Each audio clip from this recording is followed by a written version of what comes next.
Hi guys, ang menu natin ngayon ay chicken.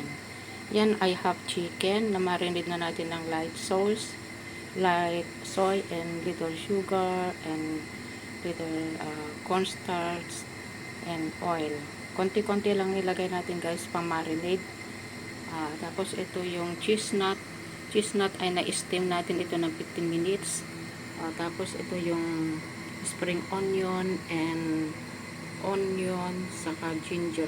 Ganyan lang ang pag-ano natin sa ipak lang natin ganyan guys. Huwag natin hiwa-hiwain.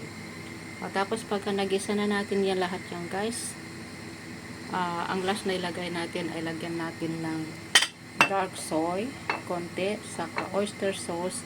Tapos lagyan na lang natin ng cornstarch na pangpalapot. So guys, we start cooking.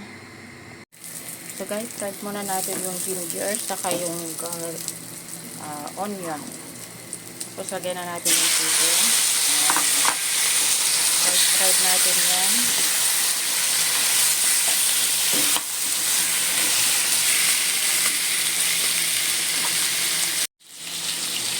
So guys, lagyan na muna natin ng konting sugar and little bit salt and dark soy, saka oyster sauce,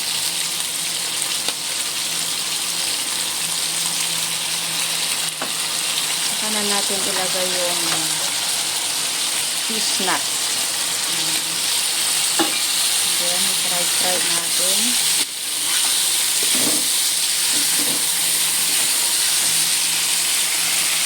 Then natin yung spring onion, saka yung cornstarch. So guys, done na. Lagyan natin yung cornstarch.